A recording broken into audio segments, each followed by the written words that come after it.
ಎಲ್ಲರಿಗೂ ನಮಸ್ಕಾರ. Life to learn ಚಾನಲ್ಗೆ ಸ್ವಾಗತ. ಚೈತ್ರ ಮಾಸದ ಕೃಷ್ಣ ಪಕ್ಷದ ಏಕಾದಶಿಯನ್ನು ಇದೇ ಸೋಮವಾರ ಏಪ್ರಿಲ್ 13ನೇ ತಾರೀಕಿನಂದು ಆಚರಿಸಲಾಗುತ್ತೆ. ಈ ಏಕಾದಶಿಯನ್ನು ವರೋಧಿನಿ ಏಕಾದಶಿ ಅಂತ ಕರೆಯಲಾಗುತ್ತೆ. ಈ ಏಕಾದಶಿ ಬಹಳ ಪ್ರಮುಖವಾದದ್ದು. ಏಕಾದಶಿಯ ಸಮಯ ಏಪ್ರಿಲ್ 13ನೇ ತಾರೀಕಿನ ಬೆಳಗಿನ ಜಾವ 1:16 ಏಪ್ರಿಲ್ 14ನೇ ತಾರೀಕಿನ ಬೆಳಗಿನ ಜಾವ 1:08 ಇರುತ್ತೆ. ಈ ದಿವಸ ಧನಿಷ್ಠ ನಕ್ಷತ್ರ ಹಾಗೂ ಶತಭಿಷ ನಕ್ಷತ್ರವಿದ್ದು ಶುಭಯೋಗದಿಂದ ಕೂಡಿರುತ್ತೆ. ಅಷ್ಟೇ ಅಲ್ಲದೆ ಈ ದಿವಸದ ಬ್ರಾಹ್ಮಿ ಮುಹೂರ್ತ ಬೆಳಿಗ್ಗೆ 4:35 5:23 ಧರ್ಮರಾಯ ಕೃಷ್ಣನನ್ನ ಕುರಿತು ಕೇಳ್ತಾನೆ, ಹೇ ಮಧುಸೂದನ, ಈವರೆಗೆ ಸಾಕಷ್ಟು ರೀತಿಯಾದ ವ್ರತಾಚರಣೆಗಳನ್ನು ನನಗೆ ತಿಳಿಸಿಕೊಟ್ಟಿದ್ದೀಯ. ಹಾಗೆ ಚಾಚು ತಪ್ಪದೆ ನೀನು ತಿಳಿಸಿಕೊಟ್ಟಂತೆಯೇ ನಾನು ಅವೆಲ್ಲವನ್ನ ಯಥಾಶಕ್ತಿಯಿಂದ ಆಚರಿಸ್ತಾ ಇದ್ದೇನೆ. ಈಗ ಈ ಚೈತ್ರ ಮಾಸದ ಕೃಷ್ಣ ಪಕ್ಷದ ಏಕಾದಶಿಯ ಬಗ್ಗೆ ತಿಳಿಯುವಂತಹ ಮನಸ್ಸಾಗಿದೆ. ದಯಮಾಡಿ ಈ ಏಕಾದಶಿಯ ಹೆಸರೇನು, ಅದರ ಆಚರಣೆಗಳೇನು ಹಾಗೂ ಅದರಿಂದ ಯಾವ ಫಲಗಳನ್ನು ಪಡೆಯಬಹುದು ಇವೆಲ್ಲವನ್ನ ವಿವರವಾಗಿ ತಿಳಿಸ್ಕೊಡಂತ ವಿನಮ್ರವಾಗಿ ಪ್ರಾರ್ಥನೆ ಮಾಡ್ತಾನೆ. ಧರ್ಮರಾಯನ ಮಾತನ್ನು ಕೇಳಿ ಶ್ರೀಕೃಷ್ಣ, ಓ ಧರ್ಮರಾಯ, ಚೈತ್ರ ಮಾಸದ ಕೃಷ್ಣ ಪಕ್ಷದ ಏಕಾದಶಿಯ ಹೆಸರು ವರೋಧಿನಿ ಏಕಾದಶಿ. ಇದು ಅತ್ಯಂತ ಶುಭವನ್ನು ನೀಡುವಂತಹ ಏಕಾದಶಿ. ಈ ದಿನ ಉಪವಾಸವನ್ನು ಮಾಡೋದ್ರಿಂದ ಜೀವಿಗಳ ಸಕಲ ಪಾಪಗಳು ನಾಶವಾಗುತ್ತೆ. ಈ ಭೂಮಿಯಲ್ಲಿ ಜನಿಸಿದಂತಹ ಪ್ರತಿಯೊಂದು ಹೆಣ್ಣು ಒಂದಲ್ಲ ಒಂದು ರೀತಿಯಾದ ಕಷ್ಟವನ್ನು ಅನುಭವಿಸ್ತಾ ಇರ್ತಾಳೆ. ಆದ್ದರಿಂದಲೇ ಹೆಣ್ಣಿಗೆ ಆಶೀರ್ವಾದವನ್ನು ಮಾಡಬೇಕಾದ್ರೆ ಯಾರೇ ಆಗಲಿ ಸೌಭಾಗ್ಯವತಿಯಾಗಿರುವಂಥ ಆಶೀರ್ವಾದವನ್ನು ಮಾಡ್ತಾರೆ. ಕಾರಣ ಆಕೆ ಸಕಲ ಭಾಗ್ಯಗಳನ್ನು ಯೋಗಗಳನ್ನು ಪಡೆದು ಸುಖವಾದ ಜೀವನವನ್ನು ಪಡೆದು ಸಂತೋಷವಾಗಿರಲಿ ಅಂತ. ಭಾಗ್ಯ ಅಂದರೆ ಸಂಪತ್ತು. ಎಲ್ಲ ವಿಧವಾದ ಸಂಪತ್ತನ್ನು ಪಡೆದು ನೀನು ಆನಂದವಾಗಿರು ಅಂತ ಹೇಳೋದು ಇದನ್ನೇ ಸೌಭಾಗ್ಯವತಿ ಅಂತ ಆಶೀರ್ವಾದವನ್ನು ಮಾಡಲಾಗುತ್ತೆ. ಮನೆಯಲ್ಲಿ ಹೆಣ್ಣು ಸೌಭಾಗ್ಯವತಿಯಾಗಿದ್ದರೆ ಇಡೀ ಕುಟುಂಬ ಸುಭಿಕ್ಷವಾಗಿರುತ್ತೆ. ಇದಕ್ಕೆ ವಿರುದ್ಧವಾದರೆ ದೌರ್ಭಾಗ್ಯ, ಕಷ್ಟ, ದುಃಖ, ನೋವು ಈ ರೀತಿಯಾದಂತಹ ಜೀವನವನ್ನು ಅನುಭವಿಸಬೇಕಾಗತ್ತೆ. ಆದ್ದರಿಂದ ಈ ದಿವಸ ಯಾರೇ ಆಗಲಿ ಎಂತಹ ದೌರ್ಭಾಗ್ಯವನ್ನು ಹೊಂದಿದ್ರೂ ಸಹ ಅವರ ಹಣೆಯಲ್ಲಿ ಕೆಟ್ಟದ್ದೇ ಬರೆದಿದೆ, ಯಾವ ಒಳ್ಳೆಯ ಭಾಗ್ಯಗಳು ಇಲ್ಲ ಅಂತ ಹೇಳೋರು ಸಹ ಈ ಏಕಾದಶಿ ಉಪವಾಸವನ್ನು ಆಚರಿಸೋದ್ರಿಂದ ಅವರಿಗೆ ಜೀವನದಲ್ಲಿರುವಂತಹ ಸಕಲ ದೌರ್ಭಾಗ್ಯಗಳು ನಾಶವಾಗಿ ಸಕಲ ಭಾಗ್ಯಗಳು ಪ್ರಾಪ್ತಿಯಾಗತ್ತೆ. ಅಷ್ಟೇ ಅಲ್ಲದೆ ಪೂರ್ವಜನ್ಮದ ಕರ್ಮದಿಂದ ಬಂದಿರುವಂತಹ ಯಾವುದೇ ರೀತಿಯಾದ ರೋಗ ರುಜಿನಗಳು ಇದ್ದರೂ ಸಹ ಅವು ವಾಸಿಯಾಗತ್ತೆ. ಅಲ್ಲದೆ ಎಂತಹದ್ದೇ ಪೂರ್ವಜನ್ಮದ ಪಾಪ ಕರ್ಮಗಳಿದ್ದರೂ ಕಳೆಯುತ್ತವೆ. ಇಂತಹ ಶುಭವಾದಂತಹ ಏಕಾದಶಿಯ ಬಗ್ಗೆ ವಿವರವಾಗಿ ಹೇಳ್ತೇನೆ ಕೇಳು ಅಂತ ಧರ್ಮರಾಯನಿಗೆ ಕೃಷ್ಣ ಈ ಏಕಾದಶಿಯ ಮಹತ್ವವನ್ನು ತಿಳಿಸ್ಕೊಡ್ತಾ ಇದ್ದಾನೆ. ವರೋಧಿನಿ ಅಂದರೆ ಸಂಸ್ಕೃತದಲ್ಲಿ ಸೈನ್ಯ ಎಂಬ ಅರ್ಥ ಬರುತ್ತೆ. ಎಂತಹ ಒಂದು ದೊಡ್ಡ ಸೈನ್ಯದಷ್ಟು ಪಾಪವೇ ಇರಲಿ ಎಲ್ಲವನ್ನ ನಾಶ ಮಾಡುವಂತಹ ಶಕ್ತಿ ಈ ವರೋಧಿನಿ ಏಕಾದಶಿಗಿದೆ. ಆದ್ದರಿಂದ ಈ ಏಕಾದಶಿಯನ್ನು ವರೋಧಿನಿ ಏಕಾದಶಿ ಅಂತ ಕರೆಯಲಾಗುತ್ತೆ. ಬ್ರಹ್ಮಾಂಡ ಪುರಾಣದಲ್ಲಿರುವಂತಹ ಒಂದು ದೃಷ್ಟಾಂತದ ಪ್ರಕಾರ ದುಂದುಮಾರ ಎನ್ನುವಂತಹ ಇಕ್ಷ್ವಾಕು ವಂಶದ ರಾಜ ಶಿವನಿಂದ ಶಾಪಗ್ರಸ್ತನಾಗಿ ಕುಷ್ಠರೋಗಕ್ಕೆ ಬಲಿಯಾಗಿರ್ತಾನೆ. ಆ ಶಾಪವನ್ನು ಪರಿಹರಿಸಬೇಕಂತ ವಿಷ್ಣುವಿನ ಮೊರೆ ಹೋದಾಗ ವಿಷ್ಣುವು ಆ ಶಿವನೇ ಆಚರಿಸುವಂತಹ ಈ ವರೋಧಿನಿ ಏಕಾದಶಿಯನ್ನು ಆಚರಿಸೋದ್ರಿಂದ ತನಗೆ ಬಂದಿರುವಂತಹ ಶಾಪ ವಿಮೋಚನೆಯಾಗೋದಾಗಿ ಹೇಳಿದಾಗ ಅದರಂತೆಯೇ ದುಂದುಮಾರ ಏಕಾದಶಿಯ ಆಚರಣೆಯನ್ನು ಮಾಡಿದ್ದರ ಫಲವಾಗಿ ಆತ ಕುಷ್ಠರೋಗದಿಂದ ಸಂಪೂರ್ಣವಾಗಿ ಮುಕ್ತನಾಗಿ ಶಾಪದಿಂದ ವಿಮೋಚನೆಯನ್ನು ಪಡೆದು ಮುಂದೆ ವಿಷ್ಣು ಲೋಕವನ್ನು ಸೇರಿದ ಅಂತ ಈ ಪುರಾಣದಲ್ಲಿ ಹೇಳಲಾಗಿದೆ.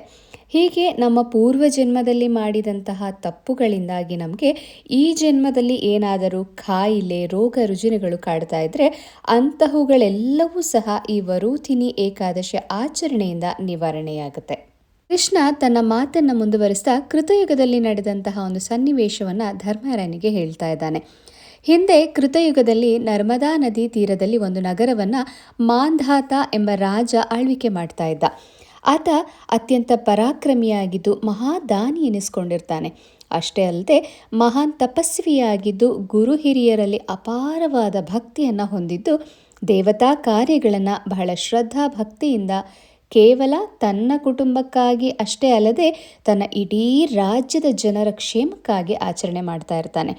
ಹೀಗೆ ಸುಖವಾದ ಜೀವನವನ್ನು ನಡೆಸಿದ್ದಂತಹ ರಾಜ ಒಮ್ಮೆ ಭಗವಂತನಲ್ಲಿ ತನ್ನ ಭಕ್ತಿಯನ್ನು ಮತ್ತಷ್ಟು ಬಲಪಡಿಸಿಕೊಳ್ಳೋದಕ್ಕೋಸ್ಕರ ಕಾಡಿಗೆ ಹೋಗಿ ತಪಸ್ಸನ್ನು ಆಚರಿಸೋದಕ್ಕೆ ಕುಳಿತುಕೊಳ್ತಾನೆ.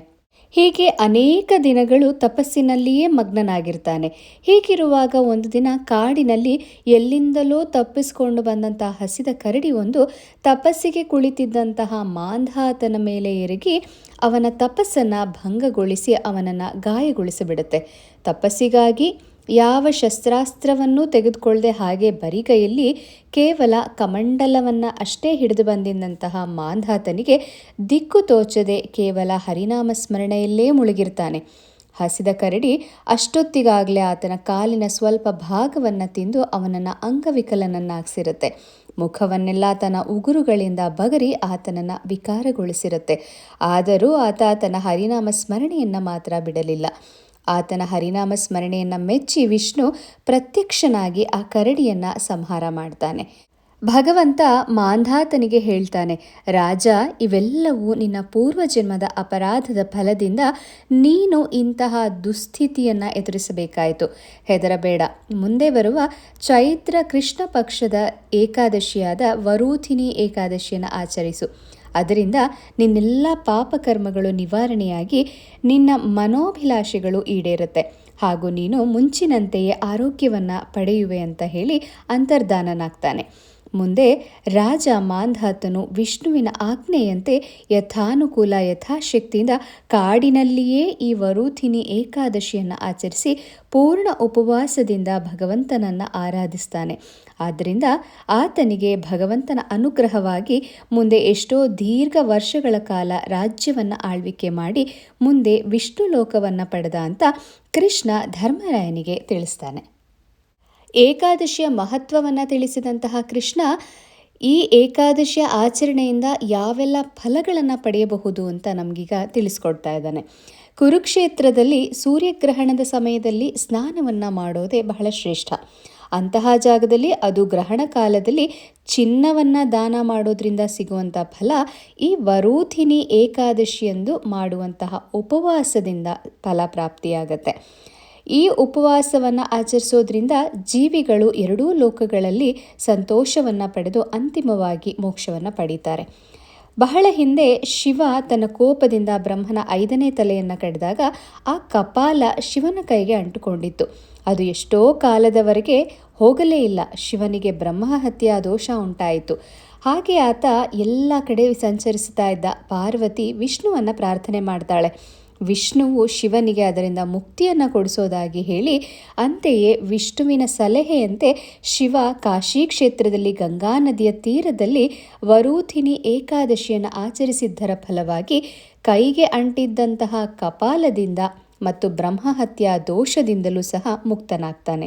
ಹಾಗಾಗಿ ಈ ಏಕಾದಶಿ ಬಹಳ ಮಹತ್ವವಾದಂತಹ ಏಕಾದಶಿ. ಧರ್ಮರಾಯ, ಈ ಏಕಾದಶಿಯಂದು ಉಪವಾಸ ಮಾಡೋದ್ರಿಂದ ಒಬ್ಬ ವ್ಯಕ್ತಿಯು ಇಹಲೋಕದಲ್ಲಿ ಸಂತೋಷವನ್ನು ಮತ್ತು ಮುಂದಿನ ಲೋಕದಲ್ಲಿ ಮೋಕ್ಷವನ್ನು ಪಡೆಯುತ್ತಾನೆ.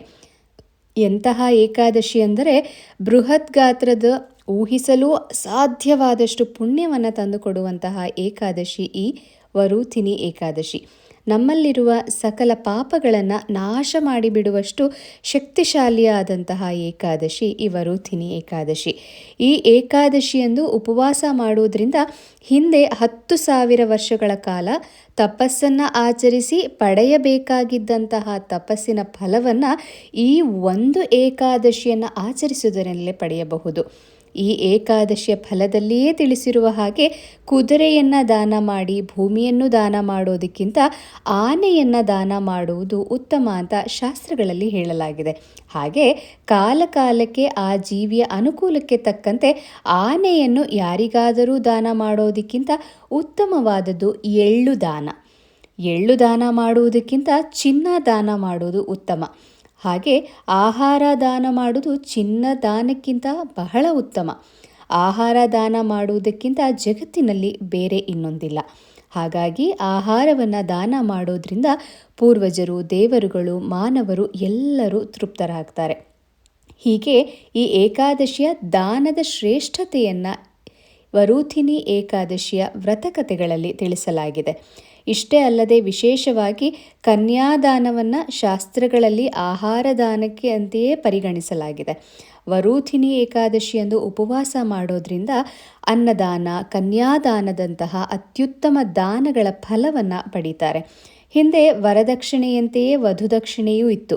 ಹಣವನ್ನು ಪಡೆದು ಮಗಳನ್ನು ಮದುವೆ ಮಾಡಿ ಕೊಡ್ತಾ ಇದ್ರು.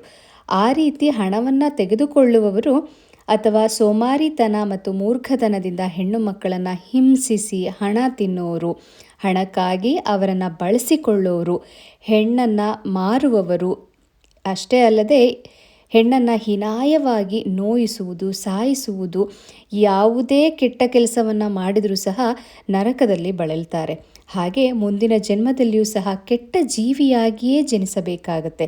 ಹಾಗಾಗಿ ಈ ಒಂದು ವರೂಥಿನಿ ಏಕಾದಶಿಯಲ್ಲಿ ಎಂತಹ ಒಂದು ಪಾಪಕರ್ಮಗಳಿದ್ದರೂ ಸಹ ಏಕಾದಶಿಯ ಆಚರಣೆಯನ್ನು ಮಾಡೋದ್ರಿಂದ ಅದೆಲ್ಲವೂ ಸಹ ನಿವಾರಣೆಯಾಗತ್ತೆ.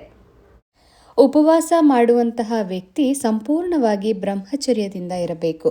ರಾತ್ರಿಯಲ್ಲಿ ಜಾಗರಣೆಯ ಮುಖಾಂತರ ಭಗವಂತನ ನಾಮಸ್ಮರಣೆಯನ್ನು ಮಾಡಬೇಕು. ಭಗವಂತನ ಭಜನೆ ಮತ್ತು ಕೀರ್ತನೆಗಳನ್ನು ಪಠಿಸೋದ್ರಲ್ಲೇ ರಾತ್ರಿಯೆಲ್ಲ ಕಳೆಯಬೇಕು. ಈ ದಿವಸ ಇತರರನ್ನು ಟೀಕಿಸಬಾರದು, ಹೀನ ಕೃತ್ಯಗಳನ್ನು ಮಾಡಬಾರ್ದು, ಕೋಪಗೊಳ್ಳೋದು, ಸುಳ್ಳು ಹೇಳೋದು, ಬೇರೆಯವರಿಗೆ ನೋವನ್ನು ಉಂಟು ಮಾಡೋದು ಇದ್ಯಾವುದನ್ನು ಕೂಡ ಮಾಡದೆ ಕೇವಲ ಭಗವಂತನ ಧ್ಯಾನದಲ್ಲಿಯೇ ಇರಬೇಕು. ಹೇ ರಾಜ, ನಿಯಮಗಳ ಪ್ರಕಾರ ಈ ಏಕಾದಶಿಯ ಉಪವಾಸವನ್ನು ಆಚರಿಸುವವರು ಅಂತ್ಯಕಾಲದಲ್ಲಿ ಉತ್ತಮವಾದ ಮೋಕ್ಷವನ್ನು ಪಡೀತಾರೆ. ಹಾಗೆಯೇ ಏಕಾದಶಿಯ ಮಹತ್ವವನ್ನು ಶ್ರವಣ ಅಥವಾ ಪಠಣವನ್ನು ಮಾಡುವುದರಿಂದ 1000 ಗೋವುಗಳನ್ನು ದಾನ ಮಾಡಿದಂತಹ ಪುಣ್ಯ ಸಿಗುತ್ತದೆ. ಗಂಗಾ ನದಿಯಲ್ಲಿ ಸ್ನಾನ ಮಾಡುವುದಕ್ಕಿಂತ ಹೆಚ್ಚಾದ ಫಲಗಳನ್ನು ಪಡೆಯಬಹುದು. ಈ ರೀತಿಯಾಗಿ ವರೂಥಿನಿ ಏಕಾದಶಿಯ ಮಹತ್ವವನ್ನು ಹಾಗೂ ಅದರಿಂದ ಪಡೆಯಬಹುದಾದಂಥ ಫಲಗಳನ್ನು ಕೃಷ್ಣ ಧರ್ಮರಾಯನಿಗೆ ತಿಳಿಸಿಕೊಟ್ಟಿದ್ದಾನೆ. ಒಟ್ಟಾರೆಯಾಗಿ ನೋಡೋದಾದರೆ ತಾಳ್ಮೆಯೇ ಅದೃಷ್ಟದ ಅಡಿಪಾಯ. ಎಲ್ಲ ರೀತಿಯಲ್ಲೂ ಸಂಯಮವನ್ನು ಕಾಪಾಡಿಕೊಳ್ಳೋದ್ರಿಂದ ವ್ಯಕ್ತಿಯ ಸಂತೋಷ ಮತ್ತು ಅದೃಷ್ಟ ಹೆಚ್ಚಾಗುತ್ತೆ. ಸಕಲ ಭಾಗ್ಯಗಳು ಪ್ರಾಪ್ತಿಯಾಗುತ್ತದೆ. ಬದಲಾಗಿ ಯಾರಿಗೇ ಆಗಲಿ ಜೀವನದಲ್ಲಿ ಸ್ವಯಂ ನಿಯಂತ್ರಣ ಇಲ್ಲದಿದ್ದರೆ ಅವರು ಮಾಡುವಂತಹ ಯಾವುದೇ ತಪಸ್ಸು, ತ್ಯಾಗ, ಭಕ್ತಿ ಹಾಗೂ ಪೂಜೆಗಳು ನಿಷ್ಪ್ರಯೋಜಕವಾಗುತ್ತೆ. ಈ ವಿಷಯಗಳನ್ನು ಈ ಏಕಾದಶಿ ಮಹತ್ವದಲ್ಲಿ ಕೃಷ್ಣ ಧರ್ಮರಾಯನಿಗೆ ತಿಳಿಸಿಕೊಟ್ಟಿದ್ದಾನೆ. ಏಪ್ರಿಲ್ 12ನೇ ತಾರೀಕು ಭಾನುವಾರ ದಶಮಿ ಒಪ್ಪತ್ತು, ಏಪ್ರಿಲ್ 13ನೇ ತಾರೀಕು ಸೋಮವಾರ ಏಕಾದಶಿ ಪೂರ್ಣ ಉಪವಾಸ, ಹಾಗೆ ಏಪ್ರಿಲ್ 14ನೇ ತಾರೀಕು ಮಂಗಳವಾರ ದ್ವಾದಶಿ ಪಾರಣೆ. ದ್ವಾದಶಿ ಪಾರಣೆಯ ಸಮಯ ಬೆಳಿಗ್ಗೆ 6:54 8:37 ಈ ದಿವಸ ದಶಾವತಾರದ ಯಾವುದೇ ವಿಷ್ಣುವಿನ ರೂಪಕ್ಕಾದರೂ ಸಹ ಸಂಕಲ್ಪ ಮುಖೇನವಾಗಿ ಪೂಜೆಯನ್ನು ಮಾಡಬೇಕು. ಮುಖ್ಯವಾಗಿ ಲಕ್ಷ್ಮೀ ಸಹಿತನಾಗಿ ನಾರಾಯಣನನ್ನು ಆರಾಧಿಸಬೇಕು. ತುಳಸಿಯ ಅರ್ಚನೆಯನ್ನು ಮಾಡಬಹುದು. ಕುಂಕುಮಾರ್ಚನೆ, ಕನಕಾಧಾರ ಸ್ತೋತ್ರಗಳನ್ನು ಪಠಿಸಬಹುದು. ವಿಷ್ಣು ಸಹಸ್ರನಾಮ, ಶ್ರೀಹರಿ ಸ್ತೋತ್ರ, ದಶಾವತಾರ ಸ್ತೋತ್ರ, ಈ ನಿಮಗೆ ಬರುವಂತಹ ವಿಷ್ಣುವಿಗೆ ಸಂಬಂಧಿಸಿದಂತಹ ಯಾವುದೇ ನಾಮಾವಳಿಗಳನ್ನು, ಯಾವುದೇ ಶ್ಲೋಕಗಳನ್ನು ಬೇಕಾದರೂ ಹೇಳ್ಬೋದು. ಯಾರಿಗೆಲ್ಲ ಶ್ಲೋಕ ಹೇಳೋದಕ್ಕೆ ಬರಲ್ಲ, ಶ್ಲೋಕವನ್ನು ಕೇಳಿಸ್ಕೊಳ್ಬೋದು. ನಮಗೆ ಯಾವುದಕ್ಕೂ ಸಹ ಪುರ್ಸೊತ್ತಿಲ್ಲ ಅನ್ನೋಂಥವ್ರು ತುಂಬ ಸಿಂಪಲ್ ಆಗಿರೋದು ನಾರಾಯಣನ ಬೀಜ ಮಂತ್ರವನ್ನು ದಿನಪೂರ್ತಿಯಾಗಿ ಹೇಳೋದು. ಓಂ ನಮೋ ನಾರಾಯಣಾಯ ಅಥವಾ ಓಂ ನಮೋ ಭಗವತೆ ವಾಸುದೇವಾಯ. ಈ ಒಂದು ನಾಮವನ್ನು ದಿನ ಪೂರ್ತಿಯಾಗಿ ಎಷ್ಟು ಬಾರಿ ಬೇಕಾದರೂ ಹೇಳ್ಬೋದು. ಇದಕ್ಕಿಂತ ತುಂಬ ಸುಲಭ ವಿಧಾನ ಬೇರೆ ಇಲ್ಲ. ಇವತ್ತಿನ ಈ ವರೂಥಿನಿ ಏಕಾದಶಿಗೆ ಸಂಬಂಧಿಸಿದಂತಹ ವಿಡಿಯೋ ನಿಮ್ಮೆಲ್ಲರಿಗೂ ಇಷ್ಟವಾಗಿದೆ ಅಂತ ಭಾವಿಸ್ತೀನಿ. ಮತ್ತೆ ಮುಂದಿನ ವಿಡಿಯೋದಲ್ಲಿ ಭೇಟಿಯಾಗೋಣ. ಅಲ್ಲಿಯವರೆಗೂ ಸಮಸ್ತ ಲೋಕ ಸುಖಿನೋ ಭವಂತು.